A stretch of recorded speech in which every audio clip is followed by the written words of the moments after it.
Avec cette vidéo, j'aimerais aborder un sujet avec lequel beaucoup de personnes ne seront pas forcément confortables, mais je pense que cela mérite d'être dit. Est-ce que le développement personnel peut structurellement générer ou renforcer un état de trauma?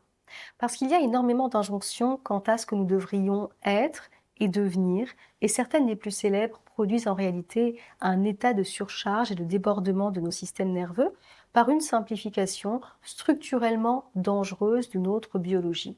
Et je vous parle de la position d'une personne qui a commencé sur Internet par le développement personnel. Et c'est justement parce qu'en réalité j'ai expérimenté cela moi-même et vu les dégâts que cela pouvait provoquer chez les gens sur leur niveau de culpabilité, de honte, de confiance en soi, que j'ai envie d'en parler.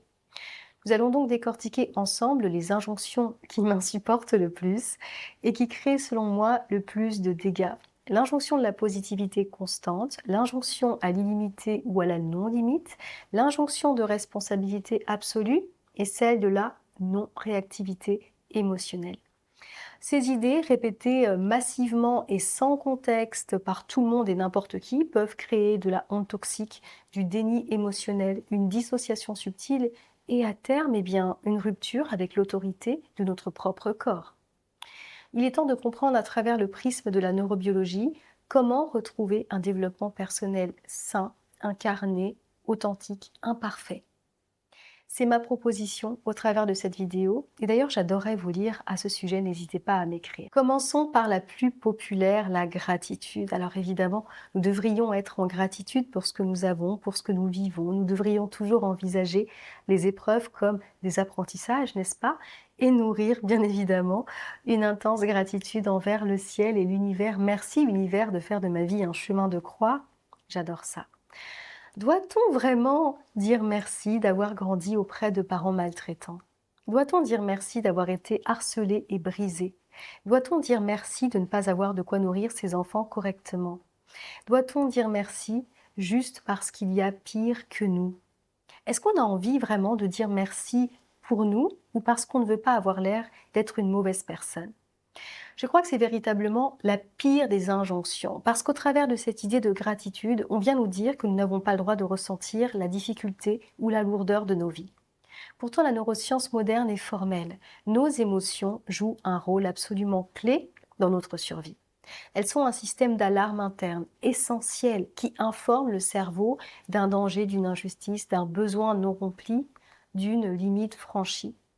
Elles nous permettent en fait d'adapter notre posture aux événements et en intelligence neurosomatique, nous les voyons aussi comme un signal d'action. L'émotion nous pousse à réagir. Si je prends un exemple personnel, c'est le fait d'avoir énormément souffert de la précarité financière lorsque j'étais enfant et de l'avoir refusé, de l'avoir trouvé injuste, d'avoir choisi que moi, dans ma vie d'adulte, je ne vivrai plus jamais ça, qui m'a permis de réagir, de prendre des décisions, de m'astreindre à travailler, à me battre pour me construire l'existence que j'ai aujourd'hui. Vous pensez que si j'avais été en gratitude d'avoir grandi comme ça, j'aurais développé autant de résilience? Ben non. Pourquoi est-ce qu'on accepterait que le mal que nous vivons soit forcément un cadeau? Pourquoi est-ce qu'on légitime la souffrance? Et pourtant, dans une grande partie du développement personnel, l'injonction est simple: sois reconnaissant, regarde le positif dans tout.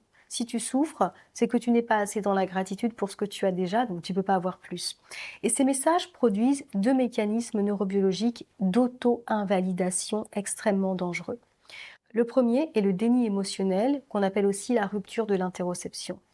L'insula, qui est cette zone du cerveau responsable de l'interoception, c'est-à-dire la perception de nos sensations internes comme la faim, la douleur, la tension, les émotions, mais aussi par exemple l'intuition, fonctionne sur la cohérence. Donc elle a besoin de cette cohérence entre ce que l'on ressent, ce que l'on reconnaît et ce que l'on exprime.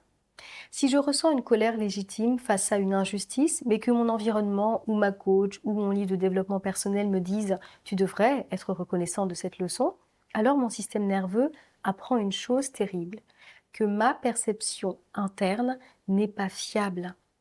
Ça va créer une confusion interne, une perte de discernement émotionnel, et c'est le premier pas vers une dissociation subtile entre l'esprit et le corps. C'est pour ça qu'avec le temps, vous ne savez plus ce que vous voulez, ce que vous ressentez, ou que vous ne vous faites plus confiance, car c'est ce que vous avez appris à votre cerveau en créant malgré vous un déni émotionnel systématique. Le deuxième mécanisme est que la neutralisation augmente la charge nerveuse. En fait, les recherches, notamment celles menées par le neuroscientifique Matthew Lieberman à l'Université de Californie, ont démontré que le simple fait de nommer une émotion a un effet régulateur direct sur le cerveau en activant le cortex préfrontal et donc en permettant l'inhibition de notre système d'alerte. C'est pour ça qu'on apprend aux enfants à nommer leurs émotions. Donc au contraire, réprimer une émotion en l'enterrant sous une pensée positive de gratitude augmente son intensité, sa durée et sa charge nerveuse globale. Ça veut dire que la gratitude forcée, lorsqu'elle sert de barrage pour empêcher l'expression et le traitement d'une émotion douloureuse, n'est pas une pratique spirituelle. C'est vraiment une forme d'auto-invalidation répétée qui finit par abîmer la relation la plus essentielle, celle que vous entretenez avec votre propre ressenti corporel, et donc là aussi vous faire perdre confiance en vous et en votre capacité à faire les bons choix. Ce n'est pas parce que vous reconnaissez que ce que vous vivez est insupportable que vous allez entretenir le négatif. Vous allez pouvoir au contraire regarder votre situation avec une plus grande lucidité, accepter les émotions qui viennent avec et justement rebondir sur ce que vous ressentez pour agir. La colère vous poussera à fixer des limites, la frustration à vous demander ce que vous voulez vraiment, le mécontentement à trouver des solutions, etc. Et on peut en même temps reconnaître que ce qu'on vit est très dur et en même temps reconnaître qu'on a de la chance, par exemple, d'être en bonne santé ou d'avoir une famille unie. Ce n'est pas incompatible. Mais essayer de transformer sa réalité douloureuse par une réalité absolument pas authentique, complètement fantasmée, n'est bon ni pour votre évolution, ni pour votre santé physique et émotionnelle. Parlons maintenant de l'injonction à l'illimité, que j'appelle aussi la tyrannie de la performance infinie. Tu es illimité, le seul obstacle, c'est toi. Ton cerveau a tous les pouvoirs, tu peux tout, il suffit, n'est-ce pas, d'avoir la bonne pensée, la bonne croyance, le bon état vibratoire. Parfois, on vous vend même ça comme une réalité neuroscientifique et vous vous sentez certainement tout puissant quelque temps, jusqu'à ce que cela laisse place à la honte, à la culpabilité, etc. Car en réalité, du point de vue de l'organisme vivant que vous êtes, les limites sont essentielles et nous sommes des êtres limités par nature. Les limites sont vraiment un garde-fou biologique, une forme d'intelligence conçue pour assurer la survie et la régulation. Et le mythe de l'infini met le système en menace. Si vous adhérez à l'idée que vous devez être illimité, eh bien, chaque sensation de fatigue, de saturation, de besoin d'arrêt ou de ralentissement, ou même chaque échec, est instantanément interprété par votre cortex préfrontal comme un échec personnel et surtout un défaut personnel. Pourtant, la fatigue est un message de l'insula signalant une dette énergétique. Le besoin de ralentir est une régulation parasympathique vitale. Les limites sont l'expression la plus pure de votre intelligence corporelle. Et donc, nier la limite, c'est nier la biologie. C'est obliger votre corps à fonctionner en permanence au-delà de sa capacité de régulation en le maintenant dans un état d'hyperperformance qui est une forme d'hypervigilance. En neurobiologie de l'apprentissage et de la plasticité, on applique en fait le principe de load and recover, charge et récupération. Un stress maîtrisé et ciblé suivi d'une récupération profonde, crée de la plasticité et de la croissance. Donc l'idée d'une croissance illimitée et constante n'existe pas dans le monde vivant. Même dans la nature, en fait, l'expansion est rythmée par le repos. Regardez les saisons, il n'y a pas de printemps sans un hiver juste avant. Donc l'injonction à l'illimité crée un état interne de pression constante, de jugement de soi et en cas de ralentissement normal, de culpabilité. Et ça, c'est vraiment un terrain fertile pour le trauma développemental lié à la surcharge chronique. Combien de mes clientes m'ont dit qu'elles se sont souvent demandé ce qui n'allait pas chez elles parce qu'elles se sont trouvées face à leurs limites alors qu'on leur a vendu qu'elles devaient parvenir à les dépasser à tout prix, que c'était normal en fait, que c'était le signe d'être un meilleur être humain. Donc les limites ne viennent pas nous dire qu'on n'est pas assez. Elles nous permettent de croître en conscience. Elles nous permettent de voir et reconnaître que ce qui est trop pour nous n'est pas pour nous aujourd'hui et qu'il y a une nécessité d'adaptation. Elles nous permettent de savoir qui l'on est et ce qui est OK. Et je suis navrée, mais non, vous ne pouvez pas être tout ce que vous voulez. Peut-être que vous ne serez jamais millionnaire, mais que vous allez réussir à simplement vous bâtir une vie heureuse avec un revenu confortable qui vous permet de profiter de la vie. Peut-être que vous ne serez jamais à la une des plus grands magazines, mais que vous serez reconnu par des personnes de qualité et que ça ne vous empêchera pas d'avoir une activité prospère. On prend souvent quelques exemples de personnes qui viennent nous dire mais regardez, c'est possible. Mais c'est pas parce que ça a marché pour 1% de la population que ça marchera aussi pour vous. Ça ne veut pas dire que vous n'êtes pas assez, mais que c'est peut-être pas votre chemin, que vous n'avez peut-être pas au final envie de travailler autant et de vous sacrifier autant pour arriver au même but. Et en fait, la vraie question, c'est ce derrière quoi vous courez. Et pour vous ou pour coller à ce que la société attend de vous. Parlons maintenant de l'injonction du tout est de ta faute. Je suis le créateur absolu de ma réalité. Le développement personnel moderne a érigé la causalité absolue en dogme. Si tu as attiré cette situation, c'est que tu l'as créée par ta vibration. Tout ce qui t'arrive, le bon comme le mauvais, vient de toi. Si tu souffres, c'est parce que tu n'as pas assez travaillé sur toi. Si l'intention de base, reprendre son pouvoir, est noble, en fait l'application excessive est toxique et traumatisante. Le cortex singulaire antérieur, le CCA, est le noyau cérébral de la gestion de la culpabilité, du conflit interne et de l'évaluation de la responsabilité. Une surcharge répétée et excessive d'auto-jugement force le CCA à une activité intense. Et qu'est-ce qu'il en résulte? Eh bien, une hypervigilance morale, une anxiété existentielle chronique et un sentiment d'imperfection qui ne peut jamais être comblé. Ces messages d'hyper-responsabilité nous transforment en un système fermé où l'environnement n'existe plus. Mais il y a certaines choses qui ne viennent pas de nous. Les accidents, les violences subies, les injustices structurelles, les maladies, etc. Et donc, en niant la réalité, en niant le contexte, en niant les agressions extérieures, eh bien, cette injonction pousse l'individu à s'attribuer la faute de sa propre souffrance. C'est vraiment une forme de revictimisation intérieure qui rend l'accès à la guérison, à la compassion et à la sécurité interne presque impossible. En fait, c'est hyper malsain. Je me souviens qu'il y a quelques années, j'ai attrapé le chikungunya et qu'une personne m'a demandé ce que je pensais que l'univers venait me dire à travers ça. Mais enfin, l'univers ne vient rien me dire, j'ai juste été piquée par le mauvais moustique, ce qui n'est pas rare en vivant en Asie. Donc évidemment que nous avons une responsabilité dans le fait de faire ou pas, de choisir ou pas. Mais certaines choses nous arrivent. Certaines choses nous sont imposées. Et c'est pas se victimiser de reconnaître ça, mais peut-être justement de cesser de nous voir dans les limites du corps qui est le nôtre, comme les ultimes créateurs de tout. On n'a pas ce pouvoir-là, et c'est OK. Et enfin, parlons de l'injonction à la non-réactivité, une de mes préférées là aussi. Je pense que vous avez déjà entendu une personne vous dire avec toute sa suffisance, si tu réagis, c'est que quelque chose n'est pas réglé chez toi, c'est ton ego.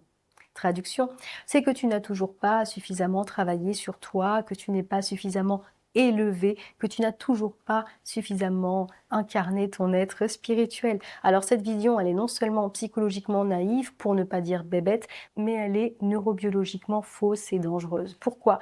Eh bien parce que réagir aux événements extérieurs est un mécanisme de survie. Le système nerveux humain est câblé pour réagir et doit réagir aux violations de nos limites, aux injustices, aux micro-agressions du quotidien, aux signaux de danger qui passent sous le radar. Supprimer ça, c'est quoi? C'est supprimer le système de protection et d'alerte qui est pourtant là, biologiquement, pour nous permettre de vivre dans ce monde. C'est se rendre passivement vulnérable et quelque part renoncer à protéger nos limites. Je ne parle pas de la réactivité émotionnelle qui dit que dès lors que quelque chose vous arrive, vous allez partir dans tous les sens, hurler et devenir violent. Mais je parle effectivement d'être capable de se lever pour soi, de dire non, d'être en colère, parce que c'est normal. Lorsque je choisis de ne pas réagir à quelque chose qui me touche et qui vient pourtant attaquer mon intégrité, en fait, je viens mettre un couvert sur ce que je ressens et invalider, là encore, mes émotions. Donc c'est pas de la sagesse ou de l'évolution spirituelle, c'est vraiment une dérégulation du système nerveux, c'est une incapacité à exprimer les choses, c'est un semblant d'hypocrisie aussi. Beaucoup de personnes croient être évoluées ou détachées alors qu'elles sont simplement déconnectées de leur élan de protection et de leur saine colère. Devenir un moine bouddhiste, c'est pas le but de la vie. Il y a certaines personnes, effectivement, qui ont envie d'aller vers ce type de chemin, mais est-ce qu'on peut dire que c'est la normalité et que pour être des gens bien, on doit aller vers ça? Eh bien, je ne crois pas. Alors, le développement personnel crée-t-il du trauma? En fait, pas à lui seul, mais ces injonctions simplistes qui sont non contextualisées, non incarnées et non neurologiquement cohérentes deviennent traumatisantes si elles nous forcent à nous couper de notre corps, à provoquer de la honte toxique, à invalider nos émotions de manière répétée, à nous imposer un modèle d'être qui serait bon alors que les autres seraient méchants, à nier la complexité et l'environnement extérieur. Pour sortir de cette toxicité et revenir à un développement personnel sain et durable, nous devons revenir aux principes fondamentaux de l'intelligence neurosomatique et quelque part de notre fonctionnement humain. Le corps est l'autorité suprême. La diversité est normale. On n'est pas fait pour être tous pareils. L'interoception doit guider la transformation et pas les injonctions extérieures. Le corps ne ment pas, le système nerveux est le terrain. Le changement ne peut s'ancrer que si nos réflexes de survie sont apaisés et que la sécurité interne est rétablie. Les limites sont une forme de sagesse, elles sont la base de la croissance saine parce qu'elles permettent la récupération et l'intégration tout en nous permettant de croître dans le respect de nos besoins et de notre capacité. Et réagir au monde est un indicateur. Cela montre exactement ce qui en vous demande réparation et protection. Et c'est là que se situe le cœur de l'INS, redonner au système nerveux sa place centrale, rendre au corps son autorité et libérer la transformation de la honte et des illusions de performance. Il y a cette vision que le calme et le zen sont des buts à atteindre, mais cela n'est pas possible authentiquement s'il n'y a pas eu d'abord l'écoute de ce qu'on ressent, l'acceptation de la réalité de ce qu'on vit, tout ceci nous permettant de mieux nous ajuster, de nous adapter et agir dans le sens d'une vie authentique. Il y a beaucoup de dérégulation dans le milieu du développement personnel. Il y a beaucoup de personnes qui sont capables d'aller haut, mais qui sont incapables d'aller dans leur corps parce qu'elles ne veulent pas ressentir la vie et ce qu'elle est vraiment. On devrait arriver aujourd'hui à dire que oui, la vie c'est dur. Et c'est pas honteux de dire ça, parce que c'est le quotidien de la plupart d'entre nous. La vie, c'est dur. Et on peut pas être toujours dans la lumière, ou alors est-ce que la vraie lumière, c'est pas cette lumière envers soi, et d'être capable de se dire que tout ce qu'on traverse, tout ce qu'on ressent, en fait, c'est valide, c'est vrai, et qu'on peut l'accepter, et qu'on peut le guérir sans forcément toujours se juger, se remettre en question ou se comparer au discours de personnes qui souvent n'incarnent même pas elles-mêmes ce qu'elles viennent vous vendre. Donc, vous avez le droit de ne plus dire merci. Vous avez le droit de pleurer sur vos douleurs. Vous avez le droit de vous mettre en colère lorsqu'on bafoue vos émotions. Et en réalité, en faisant ça, vous pouvez atteindre une plus grande paix émotionnelle que la plupart des gens se disant spirituels et protéger véritablement votre santé physique et émotionnelle.